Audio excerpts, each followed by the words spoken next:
What's going on, everybody? This is MW3 bringing you another Call of Duty gameplay, and this time we're doing a little how-to action on Carbon, how to play Capture the Flag.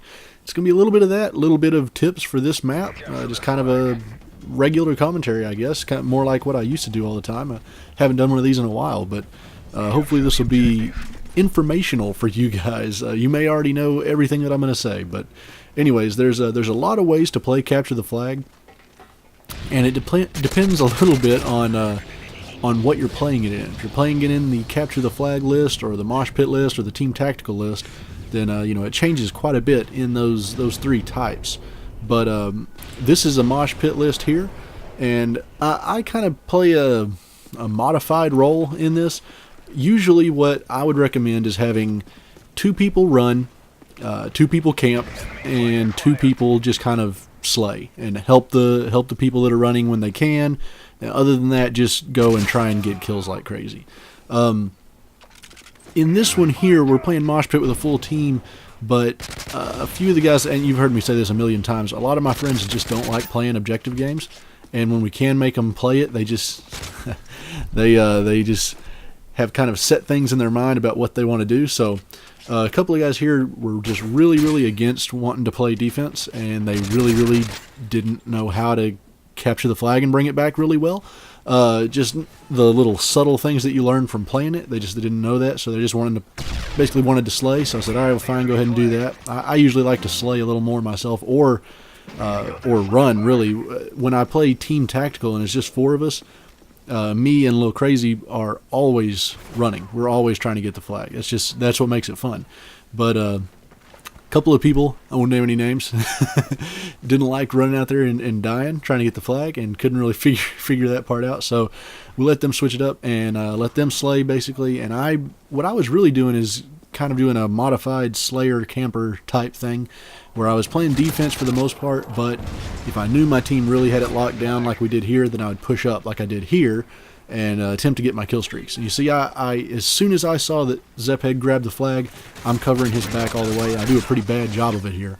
Let him die, and then I die, and they get their flag right back. But that's what you want to do. Even if you're slaying, if you're not one off of a Moab, then as soon as you see your team grab the flag, if you're close to him, if you're on the other side of the map, don't worry about it. But if you're close to him, you need to be helping him get back at least to the next player or to the next safe zone. If you're not doing that, then you probably need to get into a different game type. But that's just my opinion on this. But yeah, like I was saying, the guys that are guarding the flag, that's a really easy job. Find you the safest spot that you can be in, camp that flag like crazy, and call it out when it gets taken.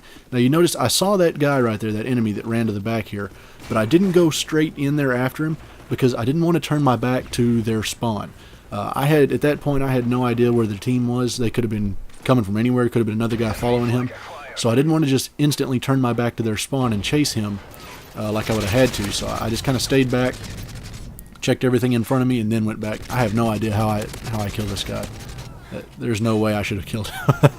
But anyways, like I was saying, if you're guarding the flag, there needs to be 2 people. You need to be separated from each other where people can't kill you both instantly. You need to be calling out every time you die, calling out the flag anytime it's taken, and which way the guy runs. If you are slaying, then you need to be trying to get your kill streaks. You need to have kill streaks that you're comfortable with. The 5.79 is great for it on this game. You'll get that pretty easily, and it can help the team out quite a bit. But you need to remember that this is Capture the Flag, and if you're on 3 kills and you're about to get your predator, but the flag's running by you, you need to quit worrying about that predator for a second and help the flag. You can get 3 kills again pretty quickly in this game, so don't worry about that so much. Here's 2 things. Well, I'm only going to show you one right here, and I fail horribly at both of them. But this spot right here, there he goes. You can go right there to right, you gotta jump over, there you go. And you can jump up right there, come up right behind people all the time. That's awesome. And later I'll show you another way to get up there from the other spawn. You can see Tony here, Nut Boy, decided to quit slaying in the middle of slaying and grab the flag. That's fine. If you can get away, this is why you always follow the flag right there, because people will die with it, and that kept them from recapturing our flag, kept them from putting their flag back on their base, and we actually get a flag cap out of that. If I had just kept going back there and trying to get kills, none of that would have happened. And I probably would have killed the guy as he ran past me to capture the flag, but there's no telling. That could have tied the game up right there. Instead, I followed the flag and got it back in, and we're up 2-0 on these guys now. But what was I saying? Oh, if you're slaying, you want to run, good kill streaks that will help the team out. Things that will be in the air, that'll kind of cover those guys, make them have to stay back in their spawn. And, I like the Reaper, no matter really what the map, because it'll let you spot people while you're up there. And as you can see, I didn't start this game very good at all. I think I was 5-4 before that very last thing there. So that, Capture the Flag is a game that usually, unless you're just on a really bad or playing against a really bad team, is usually a game that gives you a chance to get a good game even if you start off bad. So don't worry so much about that. Let the game come to you. Anyways, you see I'm running 5.7.9 here, but I've got a hardline on, so it's, 4.6.8. But if you're camping, you have kind of two choices if you're guarding the flag. You're not going to usually see a ton of people, but you're also not going to die a lot. So you either have the choice to run really high kill streaks that'll really help the team out, or run things that are just going to help the team out no matter how many people you run into. If you're staying on the flag full time, you may not see but like 5 or 6 people all game. So you may want to think about running hardline and then, UAV counter UAV, and maybe just running 2, or ballistic vest. I know Random runs, I think it was Random was running ballistic vests on this one. Things that'll help the team out without having to get a lot of kills. You also want to talk about running, maybe think about running like recon as a perk. If a guy gets a flag, even if he kills you, if you put a couple bullets in him with Recon Pro, he's instantly on the map everywhere. So that's just a thought.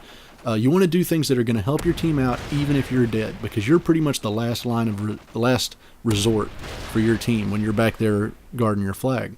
So anything you can do to help the team out will, while you're dead, is just a bonus.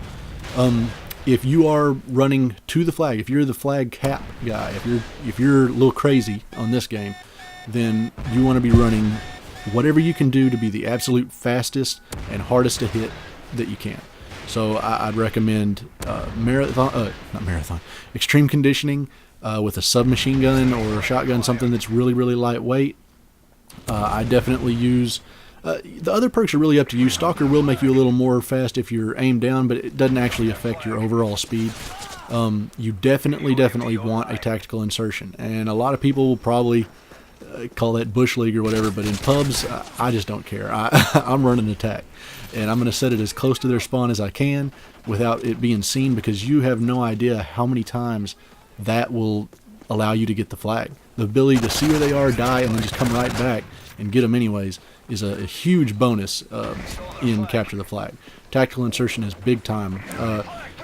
One other thing, and this one kind of goes, it could go a lot of ways. You can run flashbangs or whatever it is that you like. A trick that I learned from an old Modern Warfare 2 Chris Smoove video where he was actually playing Domination is to run smoke grenades. And I really wish you got 2, but you only get 1. But throw that smoke grenade right on the flag, and you would be surprised how many times you will get away with that flag because people just can't see you. Even though they know exactly where you're running, as long as you don't run to the outer layers of the smoke, they have a hard time killing you. Here it is again. I fail again miserably trying to show you guys this other jump. If you've seen T-Mart's videos, then you already know about both of those spots. But if not, then here you go. 2 really good ways to get up here. I love using those. I use them all the time. People will still never expect you to come from there. I have no idea why. You'd think people would look there every once in a while, but they don't. I have another gameplay that I'll probably put up with a very good line of sight on this map. I don't think I ever use it on here, or I'd show it to you. But it's to my right now, looking down the long hallway there.